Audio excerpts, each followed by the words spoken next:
Welcome to the journey. Show number 10. Wow, this is just flowing by. When we started to talk about this, Kerry Goulet of the Gooch Productions and Jordan LaRoche, the Fanshawe kid. I know he hates when I say that, but he's the Fanshawe kid. I love the kid, man. He is just he's taken us to another level. And we talked about doing something different and approached Brad Marco, a good friend of mine, and we came up with this idea, the journey, Sunday nights, where we would talk about ability through disability, disability and ability. And I just love it. Every show's got better. We've had some great guests on. Want to really thank, before Brad comes up, the disabled community is incredible in a way that we really stick together. Jess Silver was supposed to be on. I was really looking forward to Jess. Some issues happened. She's going to be on in September. And then you make a phone call. Kevin Delaney is our guest, one of the absolute best. You talk about an athlete who happens to be disabled. This guy's an athlete, man. World-class hockey player, world-class golfer, one of the best, if not the best hockey players I ever had the honor of coaching. And he goes, yeah, Rosie, absolutely, I'll be here. So let's bring up my co-host, Brad Marco from Edmonton, Alberta. How's it going, Barks? Fantastic. It's a hot one here today, man. We're surrounded by forest fires, so I'm like embezzled in smoke-filled skies, and it's still about 33 degrees, and it's about 58 degrees in my house because no AC.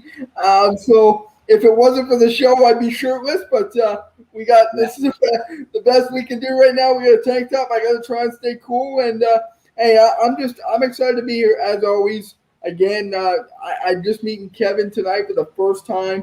But you talked about an athlete, and you talked about his disability. But this is a guy that, from what I can see and what I'm hearing and what I'm reading, this is a guy that's taking his disability and turning it into extraordinary ability. And I can't wait for him to get into that with us. And I'm looking forward to it. Absolutely. At the very end of the show, we're going to get into some things that have happened in the last 24 hours with you, and just drive me crazy when people in this world look at us and they don't understand. It drives me crazy. We're not going to get into that now. We have a limited time with an incredible guest, a great person. I loved having him on my team, wearing that Canadian jersey. He made it an honor and a privilege to coach him. Let's bring him up from Windsor, Ontario, one of the finest, Kevin Delaney. Hey, guys. How are you, buddy? Excellent. Hey, I appreciate the kind words, Paul. And I mean, everything you said there, I'll certainly, revert right back to you again. You're an excellent coach, and as good a coach as you were, you're an even better guy. Well, I appreciate it. And we love having this opportunity, Brad and myself, to bring ability through disability to the world. Hopefully people are watching all around the world the show. Very fortunate. Kerry Goulet, a great friend of mine, the Gooch Productions, gave us this opportunity to do this, do the Rosen Report, and we do all kinds of different shows, a roundtable on Saturday. But this is our baby. We all... People look at us and they see I'm missing my leg, you're missing your arm, Barks is in a wheelchair. Everybody sees disability right away, but they don't understand ability. Tell us and everybody watching how you became the person you are today. Oh, sure. Well, I think it's important to note that I was born missing my right arm. And I've always said that I was fortunate in that way. The fact that I've never really had to learn another way. This is what I've known my whole life. So fortunate enough to have great parents, and my mom put me on skates, as per most Canadian kids, at 2 years old. And, the no was never really an option, or I can't was never really an option for me. And so learning to skate at that young of an age, I really don't recall, learning to play hockey. It was just always, a part of me. And I think anything that you really enjoy and you love, you don't look at it as being work. And so, playing your pond hockeys and your road hockey games was always just fun for me. But little do you know at that time, the skills that you're developing for, potentially down the road, and, where it brought me is incredible. So, certainly thankful for that.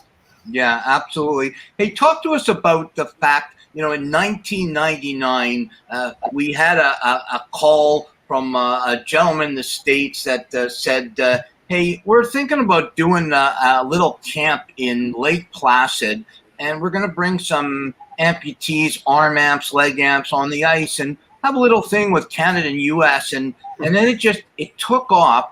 And let's fast forward to the first World Championships in Finland in 2004. I know what it felt to me to look at you guys going, and I couldn't play because I couldn't skate as an above knee amp, but to watch the talent, what did it mean to you to look around and see all these great, incredible hockey players who happened to be missing an arm or a leg? Yeah, I mean, it was certainly eye-opening because growing up in my area, I was the only one, and I'd never really seen anyone else go and play road games as well. So the fact that all of a sudden there's a whole team of people was certainly eye-opening. And then you realize that you're not alone. Some of the people that are sit right next to you are just like you. You grew up playing hockey every day, all day, and so did they. So they're not intimidated by anything, or you're ready to go out there and live a dream that you really never thought would occur. So we have to be thankful for that moment in time that changed a lot of lives for a lot of guys. Absolutely. Marks? That's awesome. Hey, Kev, I want to ask you real quick. I was born with a disability, and wheelchairs all I've known 28 years. So I don't know any different. And same with you, with your amputee and everything going on there. Now, what was your mindset? I know my mindset was a lot different being born with it than somebody who's had to change your mindset over the years, whether that's an accident or whatever the case may be. But what was your mindset growing up and going through childhood and becoming an adult, that hey, this is something that I got to live with. We're gonna make the most of it, and this is my. I know my mindset. This is my superpower. This is my ability. Was it the same kind of thought process for you? Did you just go about life just, hey, this is a part of me and let's just roll with it?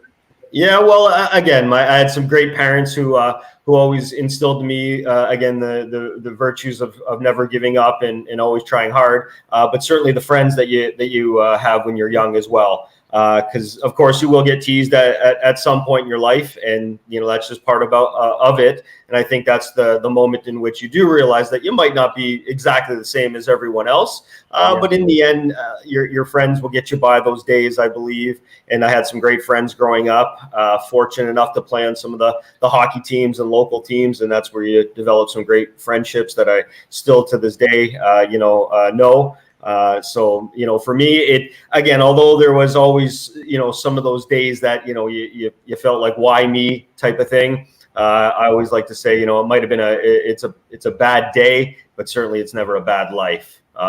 Looking back on it, would I ever change my cards to say give me two hands and I can do anything else? Of course the answer is no. I'd go down the exact same path as it was. So I love it. Yeah. You're and you speak so eloquently, and you always have. And talk to us about how important it is to have the able-bodied community, especially in sport, have the able-bodied community and the disabled community mesh together. I know I always talk about para ice hockey, and there wouldn't be, like, the Paralympics is amazing, and I was fortunate to play, but there wouldn't be a grassroots program without the able-bodied community playing with the disabled community. How important was it for you to be amongst everybody else in Windsor playing hockey? Yeah, well, without those minor hockey associations allowing me to play with no glove on my arm and taking the odd stick to it and certainly trying, but try not to let it show to your opponents. Again, I have to be thankful as well there. But again, to the Riverside Minor Hockey Association and the LaSalle Minor Hockey Association that I played with, it was never a problem. The odd time that you did get teased by the odd opponent, because that's what happens, and you grow thick skin. The coaches that I've had along the way have certainly been tremendous help there as well. But yeah, again, without the able-bodied players, in reality, I don't think it gives us a stage to set ourselves up. I recall, never seeing amputee sports or disabled sports in general. And to me, it's everywhere now. I see it on commercials on TV all the time now. And I think to myself, man, if I was a little younger, of course. Yeah, hey Kev, you can see behind me, I'm a huge sports fan. We're waiting on Rosie's jersey to get up there too. But I feel this is a great, I guess, segue for me. I feel that I should maybe have your jersey up here as well, because you in my mind are amongst elite company. Guys like, Michael Jordan, Kyler Murray, Russell Wilson, and you're probably like, Brad, what are you talking about? You're a dual sport athlete. That being, we talk hockey, and now you're a huge, golfer and golf athlete. So I mean, let's talk about that a little bit, and how you got involved with Todd and his golf team, and how you enjoy it, how you like it. I was just on the links today. I'm more so driving the cart than golfing. My wife does the golfing, I do the driving, but I would love to learn more about this accessible golf. Yes, no, again, another eye-opening a sport that gives me a chance to chase the carrot once again. I have to give full credit there to my dad. He's a huge golfer. Way before I ever played golf, I recall going to play with him a few rounds and getting so frustrated after 4 holes I would leave because I couldn't hit the ball. I didn't have an attachment. Golf was not something I grew up playing ever. I don't think I picked up a golf club till minimum in my mid-20s, and then once again in my early 30s. But in my early 30s, it was just more of again, let's try something new here. The body wants to continue, or the mind wants to continue to still play competitive hockey, but the body, just might not let it anymore. So turned my attention to golf, and all of a sudden, fast forward maybe 6-7 years later, and I totally understand the addiction of hitting that white ball. But if anything, it gives me something to do with my dad, which is very important. And like I said, all of a sudden I can hit the ball pretty decent with an attachment that I have. And so now it just got me chasing the carrot like I was my hockey dream. So let's talk about that hat. You got a beautiful hat on, Team TK. Yeah. Todd Kierstedt's one of my dearest friends. He is an incredible inspiration, an able-bodied person who has just reached out to the disabled community and started bring back the game and started so many different things for people with a disability to play this great game of golf. And he got me playing it. I'm just a hacker. I just go out there. But when he started talking to me of the fact that he's going to be coaching Team Canada and there's potential for the team going to the Paralympics in the future, we started talking about different guys. And then he brings up Kevin Delaney's name, and I'm going, perfect, because hockey and golf is such an incredible mixture with the hand-eye coordination and everything. What does it mean to be a part of that group with Todd? And he has been on the show many times. He's an incredible human being. And put it into your mind, if you can, maybe, what it will be like to compete for your country in the Paralympics. I've done it 3 times. It's pretty cool. Yeah. First, big thanks to Todd. I mean, without him, without his support and the push from him, we might not get the attention that we are. So that's, first and foremost. As far as the Paralympics are concerned, you know what? I don't know if that is in my cards. I've played against and with some amazing players that are out there. I mean, Jesse Florkowski is just unbelievable golfer. Think about the best golfer you've ever played with, and he's that and some. I'm not there yet. I've battled my handicap down to an 8 at this point here. Still got lots of room to go. So hey, would that be something that would be fantastic, something on the resume? Of course, I wouldn't say it wouldn't be, but certainly it would be an uphill challenge. But having said that, hey, you never know. Never say never. Anything's possible, brother. And with Team TK, anything is possible. I want to go back to hockey for a second. You talk Greg Westlake, my roommate for years, and the captain of the Canadian para team, is an incredible golfer, double amputee. I want to go back to the standing amputee team. Jamie McGuire, my goalie coach for years, is the head coach. Talk to us about where the program is now. And we were talking before we went on air, how important the grassroots program is in amputee hockey. Yeah, I think it's the most important thing in amputee hockey. Without the grassroots, there isn't anything else. There really isn't a program. So certainly want to focus back on the grassroots. Certainly there are players that are available to the program that we haven't even found yet. And the reason why I say that is because they haven't lost a limb yet. And unfortunately, having said that, that's, more than likely going to happen. And that person is never going to think that they could play hockey again. And they might Google search one day, Canadian amputee hockey, and they're going to see us, and, faith is going to be restored. So we always want to keep the program going for that sake. And to me, that sake alone is if you reach one person, you've reached them all. So, whatever we need to do to keep that going, we will. I think there is some talks here of hopefully this coming season again to refire up the Riley Cup. I've never lost the Riley Cup, so I want to make sure I maintain that status. And for people that don't know, that's James Riley, two-step James Riley, one of my favorite people in the world from the Halliburton area. Just a great guy. Brad, I think you want to talk to us about one of our great listeners, Robert Wine. Yeah, before we go any further, Kev, we got a great comment from Robert Wine. He says, "Wow, I was going back and forth with Todd just today, and we're going to plan a golf tournament in Ottawa that'll happen next year. And with Todd's help, I'll actually golf the whole game."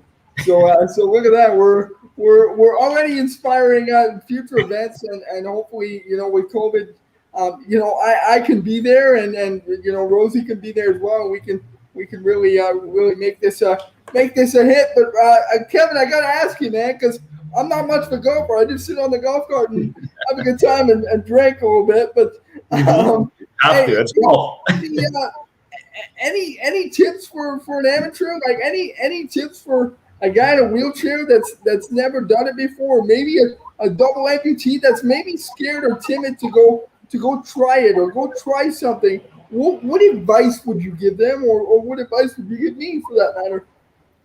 I would say that golf is a game that can only be played. It can't be won, right? So you're playing yourself. You're not necessarily playing to win. So it teaches a lot about yourself as well, patience and calmness, and certainly battling through it. Because if you've never played on a regular basis in the past, it's going to take a long time before you can hit that ball on a consistent basis. So just staying with it, of course, and that teaches you a whole lot about yourself as well, as to, never give up.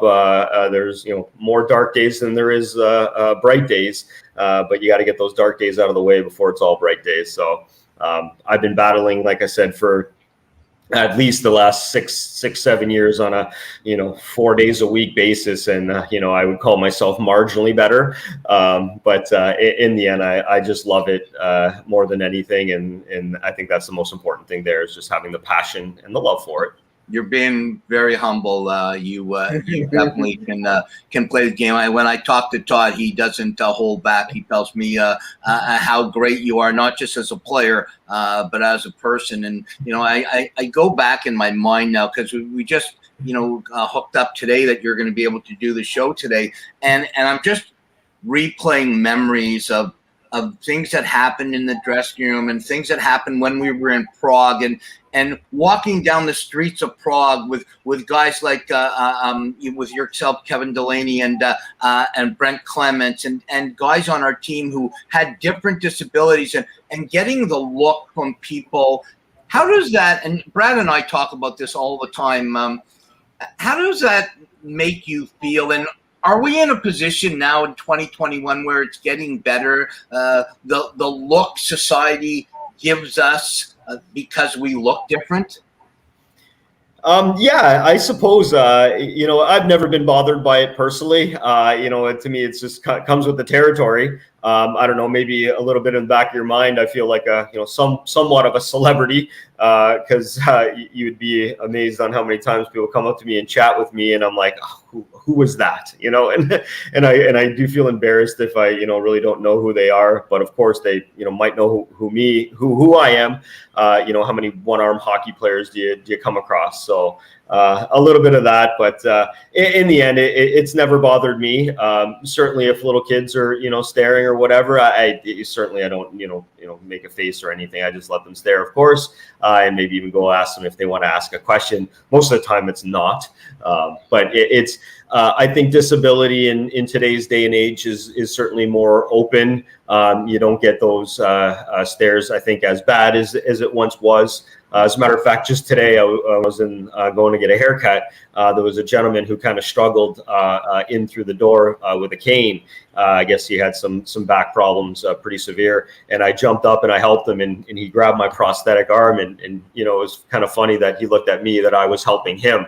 And I just even made mention, like, what, I'm not embarrassed to say, if I need some help with something, I'm just going to ask. So I just took the initiative to help the guy through the door and have a seat.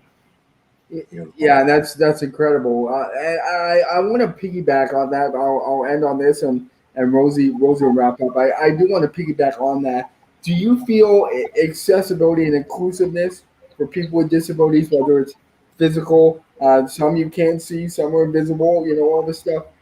Do you feel we're at a point now where society will ever fully, I guess, I don't know if embrace is the right word, of people with differences, or will we always have this ongoing battle or this ongoing struggle that it's we're always trying to be equal? Like, where do you think where do we draw the line as we're where we need to be? Because personally, and I know Rosie feels the same way, and Kevin, I don't know if you feel it, but I feel it's a 21st century. We're not where we need to be with accessibility, with disability awareness, all this stuff. So in your eyes, where do you see we are, and where can we go, and where do you see it going? Yeah, I mean, it's such a tough struggle. Again, I personally feel like I've never had a real struggle living in today's society or in the world that we do live in. But certainly, I can appreciate somebody in your particular situation who might have accessibility issues more common than I would notice on a regular basis. So it's really tough to say in a perfect scenario in an imperfect world. So for me, I think it's just a matter of on a day-to-day basis, taking life kind of as it comes at you, and not taking life too serious at the same time. But at the same time, being respectful of everyone else, and I think respect goes a long way in today's world, but not enough of it. Yeah, there's no doubt about that. We talk on this show a lot. From show number 1, we've had Mark DeMontis on, and we've had Barry Monroe on. We've had some incredible guests on, and we always talk about this club that we happen to belong to. You and Brad, you were born into the club. I came in at 39 years old, but it's a club that will allow anybody in. There's no rules. Like, anybody can come in at any time. The problem is, once you're in, it's very difficult to get out. So a lot of people don't really understand that when you open both eyes when you're looking at somebody and see their heart and see what their goals are, not the way they look. How important to you? And I know this was critical to me in my adjustment as becoming disabled, and I know it's with Brad. And how important is family? I think we're very lucky to have incredible family. You talk about your mom and your dad there. Talk to people out there that don't understand how incredibly important family is to somebody who's disabled. Oh, it's huge. It's a part of that support system, and it certainly starts right at home and your immediate circle. With again, myself, I never had that whole struggle there. But for somebody who might just have recently become in this world, let's say, our support system is most important.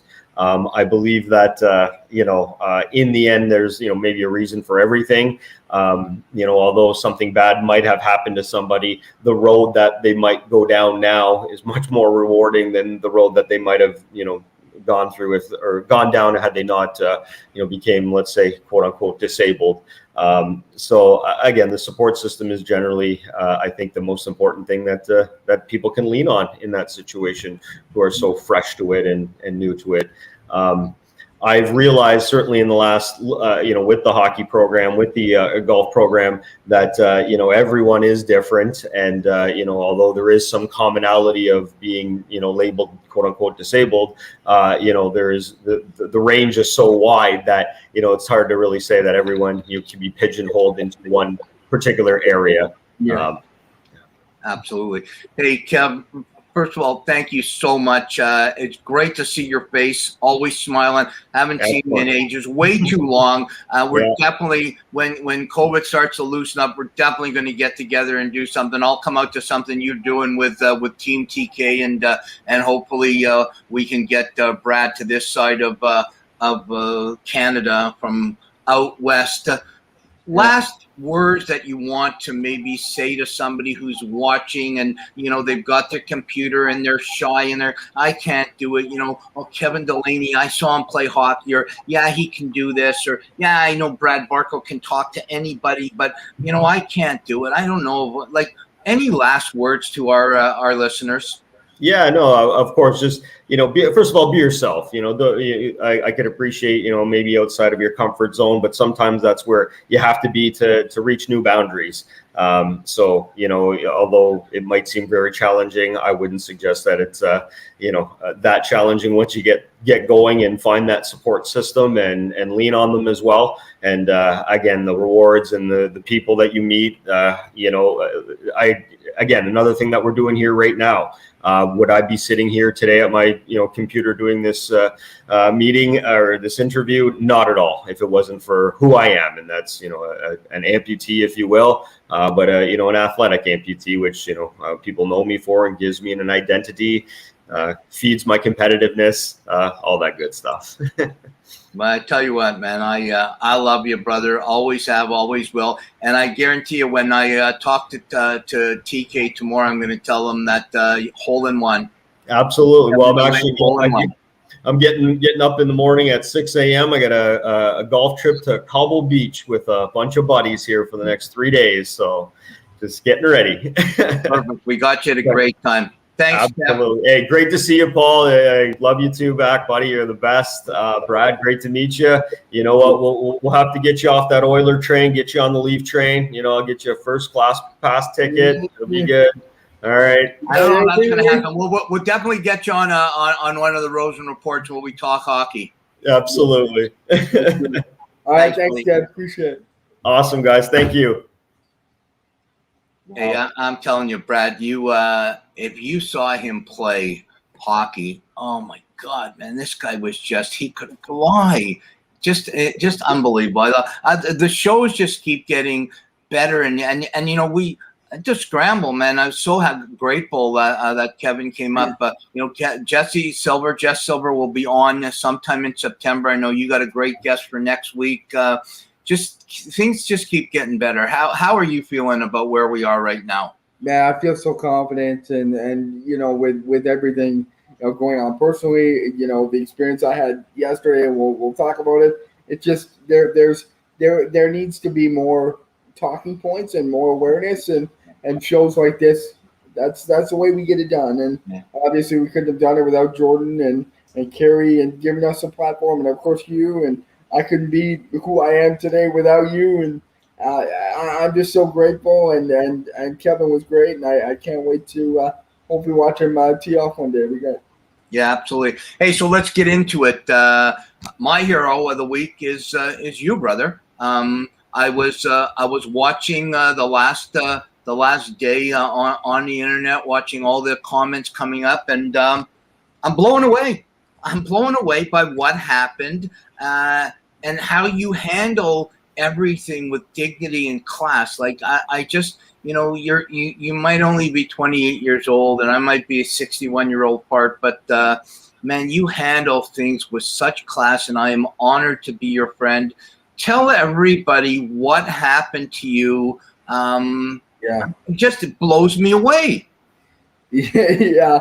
Well, thank you for the kind words. I like to think I handled it with dignity in class. There was an inner part of me that didn't want to, but of course the professional side of me and the logical side of me did, and I'm grateful we did. But last night I got invited to Unified MMA. It's an MMA promotion here in Edmonton.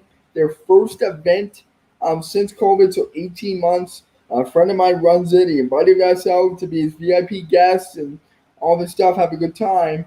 And I went to use the bathroom after a fight, and I come out of the bathroom. I walked to the bathroom with my wife, and we noticed there was no handicap bathroom. There was only a men's and a woman's. I asked security if there was an accessible bathroom. He said no, men's or women's. Well, my wife has no problem walking into the men's, no issues. We've been doing it for almost 10 years together. So we strolled into the men's, and I announced to the men, and the men had no problem at all. Nobody normally has issues. We've been doing this a long time. Nobody ever raises a stink. I went into the stall, did my thing, washed my hands. My wife comes out as I wash my hands. I come out, and she's swarmed by, there was 5. I was miscorrected. I said 4. She said 5. I'll take her word for it because she was there first. 5 security guards from the venue saying she can't be in the men's bathroom. This is unacceptable. This is not right. They can get in trouble. You cannot. We understand you're helping a man in a wheelchair, but you can't help him anymore. This is not possible. Blah blah blah blah. All this stuff. And my wife goes, well, what do you want us to do? There's no bathroom. None of this stuff. And just sworn my wife. And of course, my wife was very upset at the altercation, and the experience left a very sour taste in her mouth. I went back. I spoke to a security guard. The solution they gave us was to grab a male security guard for a male escort. So my next bathroom break, I followed the rules. I grabbed the male security guard, and the male security guard, well, what do you need me for? Like, why do you need me to go to the bathroom? And he goes, that's not a bylaw. That's not a law. That's not a rule. She can go in there with you if that's to help you. That's your wife and husband. You guys do your thing. There's no rules against it. Go ahead. And he basically called out the other security. And then we had a marketing manager of the venue come see me after the incident, and they did nothing about it. They offered me free drinks. They gave me 3 drink tickets. I was done drinking at that point because we had to go at the end of the night. And so I had to give those away. And I walked out of the venue. I'm in now. So for those of you that are in this venue, you got to come out of the venue. You walk into a casino. So it's in a casino. And then you got to go to the parking lot. Well, I get to the casino, and I'm stopped again by security and said, oh, we have a handicapped bathroom on the other side of the casino on the opposite end. It's like a 5-10 minute stroll. And I said, and being in the venue, you can't just leave the venue and come back. They won't let you back in. So all this stuff is going on. I said, why are you telling me this now? It's 11 o'clock at night and it's over. I'm going home. And I can't leave anyway. So what do you want me to do? And so just a very poor handling of the situation. Again, all about awareness, all about, having something on hand. What if I was on my own? What if it was someone else in a worse position that they couldn't enter a men's bathroom or a woman's bathroom, and all of a sudden maybe an accident happens? What? Oh, because we're just disabled, you expect us to roll around with diapers on or all this stuff? Like, I'm a human being, and I felt very dehumanized at that moment, and very I was upset about it. I was hurt about it. I tossed and turned about it all night, and now I got media outlets, getting a hold of me to try and make this right. And now the venue got a hold of me tonight, and they're saying the same thing. It's an automated message. Same thing. We offered you drink tickets. We offered you a solution. We showed you where the other bathrooms were. I said, well, that is BS. I'll leave it there. That is BS because you didn't tell me where the bathrooms were until I was leaving the venue. By that point, it was too late. By that point, I was done. By that point, it was over. So thank you. Great job for having a handicapped bathroom, but way at the other end of the hall, at the other end of the casino, and I couldn't get there anyway. So how do you want me to do it? It doesn't work. So again, bringing awareness to these places that because the venue and the casino are two different spots. So to have an accessible bathroom on hand, either in the venue or right outside the venue, so in case something happens, it was there. But yeah, just a crazy story. My wife was very much humiliated in that as well. I felt very belittled, and of course, it's an insult to our community. You know, the disabled community, and it's this is why we stand up for change, and this is why we become a voice for what we're trying to do, and that's create equality and give us a seat at the table, and let's create change. Absolutely, and I saw the comments coming in all day. We talk about Robert Wine all the time on the show. He is an incredible person, and I know he wants to. Let's read this one. Can you read this one? It's very hard for me. Yeah, he says each and every show you guys do gets better. In the old days, I disliked Sunday evenings because Monday's the next day. But because of your show, I love, in capital letters, I love Sunday evenings. Thank you, Robin. We appreciate it. We love your support. Yeah, and you know what? Watching the comments come in today from Robert Wine and from other people talking about your story and what happened to you in Edmonton, and Robert knows a lot of people in Ontario. We have to start getting the provinces together. We're Canada. We're one. We can't just Alberta and British Columbia and Manitoba and PEI, and come on, this is one country, Canada. And like I say continuously, this club that we're in, people, that Robert Wine's in, that I'm in, that Barks is in, that Kevin Delaney's in, we'll allow you in. Come on, you can come in, sit at the table with us. But remember, once you get in, it's impossible to get out.